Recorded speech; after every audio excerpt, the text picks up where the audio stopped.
pengalaman aku di Muslimah Beauty sih itu salah satu achievement yang tak terlupakan lah, karena waktu itu kan emang jarang kan ada beauty pageant tapi mengutamakan muslimah, bahkan syarat utamanya tuh waktu itu emang bisa baca Quran dan berhijab gitu. Terus dan aku tertarik waktu itu, dan ternyata pas ikutan terus masuk 20 besar itu tuh kayak dari 100 finalis dulu, 50 baru akhirnya diumumkan 20 finalis.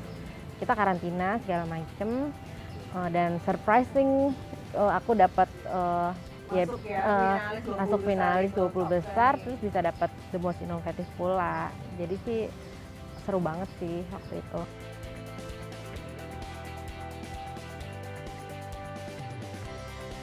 Sebetulnya sih aku setuju banget, walaupun memang dalam kenyataannya ada beberapa hal yang miss ya. Tapi sebetulnya beauty pageant khusus untuk muslimah ini bisa bisa ngasih pandangan baru bahwa muslimah itu juga punya kreativitas, punya talenta, punya achievement gitu. Jadi image dari muslimah itu sendiri juga berubah kan, jadi lebih baik. Memang sih kalau namanya beauty pageant kan masih dilihat lah, atau mungkin ya physically atau segala macam, tapi yang hebat dari beauty pageant muslimah adalah ya di samping mereka emang menarik secara fisik, mereka berhijab, mereka juga punya talenta gitu. Jadi plus poinnya banyak banget sebetulnya.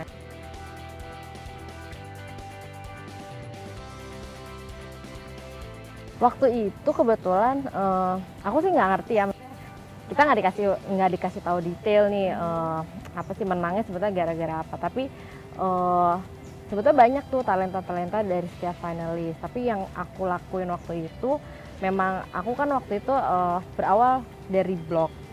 Kita ngeblogging, nama blog aku Pretty in Veil. Dia kan juga sebenarnya fashion blogger. Iya. Oke, wah banyak banget ternyata yang kita baru tahu dari kata ini. Iya, jadi emang awalnya dari fashion blog, dari situ bikin kayak ada aksesoris, hijab, terus ada kerajinan tangan segala macem.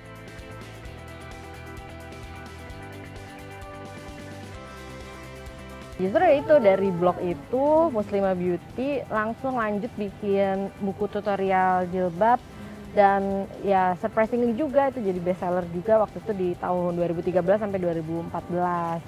Jadi ya mungkin ya gara-gara itu juga kan akhirnya mungkin bisa memberikan inovasi, memberikan inspirasi jadi buat banyak muslimah. Makanya mungkin bisa memenangkan predikat the most innovative muslimah. Tepuk tangan juga dong buat Kak Tasya.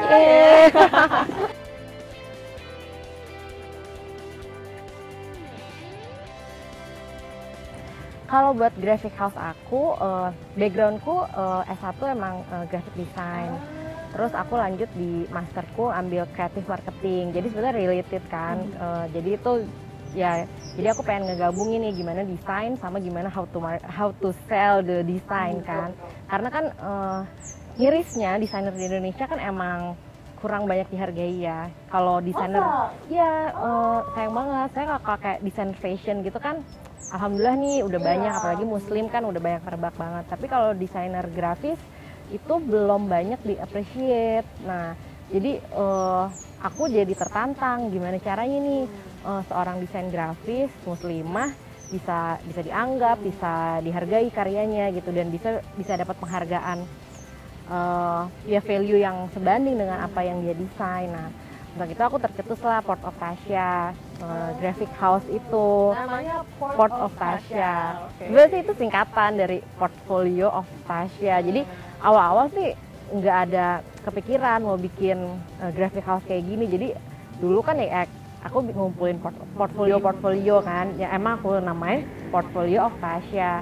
Tapi at the end of the day itu jadi an idea kayak ya udah kenapa namanya Port of Tasya aja gitu, yang which is artinya sebetulnya Portfolio of Tasya karena memang yang ngerjain aku, yang ngedesain aku gitu, jadi kreatif directornya aku gitu. Kebanyakan sekarang tuh lagi hits tuh bridesmaid card, jadi itu lagi hits banget sekarang. Jadi itu buat teman-teman yang mau wedding, kalau misalnya mau ngasih seragam wedding ke teman-temannya, itu sekarang bisa pakai card, jadi lebih personal gitu. Jadi Nah, didesain cardnya sesuai sama warna kainnya, sesuai sama konsep weddingnya, sesuai sama karakter dari customernya gitu. Jadi benar-benar semuanya integrated. Bisa berani membuat yang namanya graphic house yang ternyata made by order sesuai dengan apa yang customer mau, dan satunya lagi yang paling penting adalah muslimah punya ya kan, yang punya seorang muslimah, jadi pasti inspiring banget. Kalau mau ngeliat portfolionya Port of Tasya, bisa langsung ke Instagramnya